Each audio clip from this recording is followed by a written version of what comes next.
नमस्कार मित्रांनो, वंदे मातरम. वास्तवावर बोलू काहीतरी या शृंखलेमध्ये पुन्हा एकदा आपलं स्वागत. मी आपला मित्र राजेश वासंती सवाजी किळुसकर. मित्रांनो, एक ताजी बातमी. हे थोडक्यात ती काही दिवसापूर्वी शिळी झाली असं म्हणायला हरकत नाही, पण माझ्यासाठी ती ताजी आहे. ती कोणती बातमी आहे तर अण्णामलाई, तामिळनाडूचे नेते, भारतीय जनता पार्टीचे नेते, असे 23 तर्रार नेते, या 23 तर्रार नेत्यांनी भारतीय जनता पार्टीच्या पक्षाचा राजीनामा दिलेला आहे, त्या संघटनेचा राजीनामा दिलेला आहे. ही बातमी आता स्पष्ट झालेली आहे, खरी आहे. अशी कोणती घटना घडली? पश्चिम बंगालमध्ये भूतो न भविष्यतो विजय झाला. पश्चिम बंगालवरती आपण बरीच चर्चा केलेली आहे. त्यानंतर अण्णामलाई यांनी भारतीय जनता पार्टीचा राजीनामा का दिला? त्यांची घुसमट होत होती का? त्यांचं बोलणं, त्यांचं सांगणं, त्यांचे विचार तिथे ऐकले जात नव्हते का? त्यांना तिथे मान सन्मान मिळत नव्हता का? अशी अनेक चर्चा चालू आहे. तुम्हाला काय वाटते मित्रांनो? अण्णामलाई यांनी भारतीय जनता पार्टीच्या पक्षाचा राजीनामा दिला, त्या संघटनेचा राजीनामा दिला, त्याच्यामागे काय कारण असू शकते? तुम्हीही आपले विचार कमेंट बॉक्सने मांडा. पण मला जे कळते, मी जे काय राजकारण बघतोय, भारताचं राजकारण, ते राजकारण बघितल्यानंतर आणि भारतीय जनता पार्टीचं राजकारण बघितल्यानंतर, अमित शाह, नरेंद्र मोदी यांचं राजकारण बघितल्यानंतर काही गोष्टी आपल्याला संदिग्ध वाटतात, म्हणजे स्पष्ट होत नाहीत. त्याच्यामागे काय रणनीती आहे, त्याच्यामागे काय कारण आहे? ही घटना आता का घडली? पश्चिम बंगालमध्ये भूतो न भविष्यतो असा विजय घडला. हिंदूंचा विजय होता, सनातनचा विजय होता. त्यानंतर कट्टर समर्थक, कट्टर सनातनी, कट्टर हिंदू असे ते अण्णामलाई, तामिळनाडूचे एक भाजपाचे 23 तर्रार नेते, कार्यकर्ते, पुढे जाऊन ते जर भारतीय जनता पार्टी जर या तामिळनाडूमध्ये निवडून आली, जिंकून आले, त्यांचे उमेदवार निवडून आले, तर मुख्यमंत्री बनण्याची पात्रता असलेले हे अण्णामलाई. मित्रांनो, अण्णामलाईचा इतिहास तुम्हाला माहितीच असेल. IPS ऑफिसर आणि सिंघम ही त्यांची ओळख. मित्रांनो, त्यांनी भ्रष्टाचाराच्या विरोधात AIDMK यांच्या विरोधात अगदी टोपट डांगली होती. आणि ADMK या पक्षाच्या नेत्यांना ते मान्य नव्हते, कारण ADMK या पक्षाला त्यांनी भ्रष्टाचाराच्या नावाखाली अगदी घेरून ठेवलं होतं. अनेक प्रश्न उपस्थित केले होते. आता DMK पक्षाचा पराभव झालेला आहे आणि तिथे विजय हा एक हिरो तिथे निवडून आलेला आहे आणि त्यांनी सरकार स्थापन केलेलं आहे. आता विजय जर करू शकतो आपल्या नेतृत्वावरती, पहिल्याच निवडणुकीमध्ये हा विजय मिळवू शकतो आणि मुख्यमंत्री बनू शकतो, तर आपण का बनू शकत नाही? असाही प्रश्न त्यांच्या मनात उपस्थित झाला असेल. मित्रांनो, अण्णामलाई यांचा राजीनामा घेतला गेला किंवा विधानसभेच्या निवडणुकीच्या दरम्यान. याला कारण काय? ADMK या पक्षाच्या नेतृत्वाला ते मान्य नव्हतं की आम्हाला हा अध्यक्ष नको आहे. हा जर अध्यक्ष असेल भारतीय जनता पार्टीचा, तर आम्ही युतीमध्ये किंवा आघाडीमध्ये आम्ही एकत्र येऊन ही निवडणूक लढणार नाही, असा त्यांनी प्रस्ताव ठेवला होता भारतीय जनता पार्टीला च्या समोर. त्यामुळे त्यांचा हा राजीनामा घेऊन भारतीय जनता पार्टीने जी मागची निवडणूक झाली, विजय जोसेफ हा ज्यावेळी निवडून आला, ती निवडणूक तामिळनाडूची, त्या निवडणुकीमध्ये अण्णामलाई यांना राजीनामा घेऊन त्यांना बाहेर बसवण्यात आलं. त्यावेळी चर्चाही झाली की कदाचित त्यांना केंद्रामध्ये एक उच्च स्थान दिलं जाईल, पण तसं काही घडलं नाही.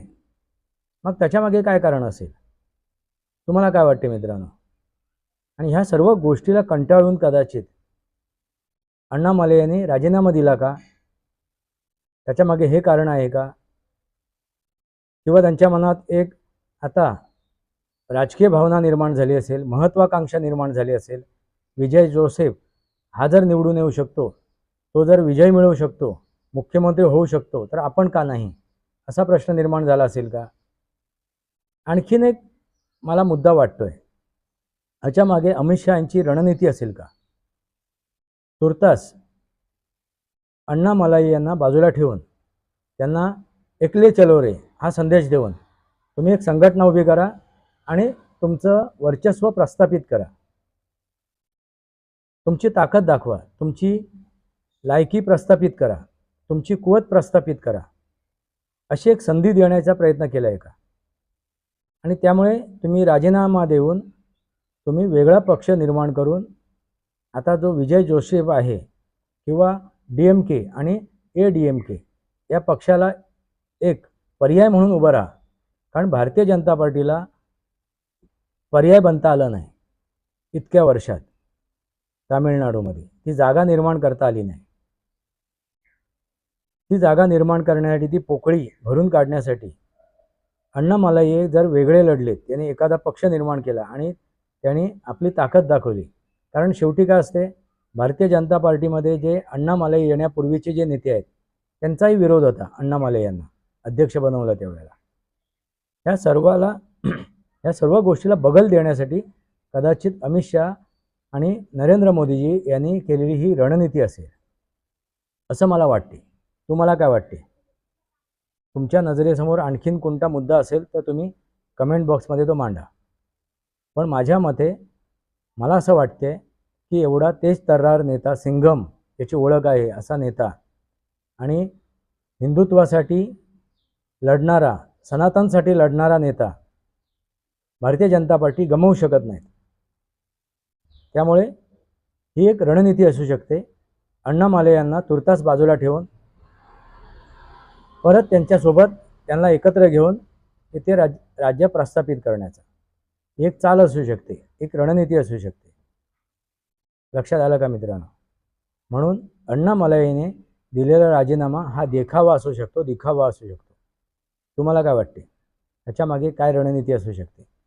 कारण एकंदरीत जर तुम्ही अमित शहा आणि नरेंद्र मोदी यांची जर रणनीती बघितली असेल तर नक्की कोणत्या वेळेला ते काय करतील, काय निर्णय घेतील, कोणाला निवडतील, कोण मुख्यमंत्री म्हणून निवडतील, कोण मंत्री म्हणून निवडतील, हे सांगता येत नाही.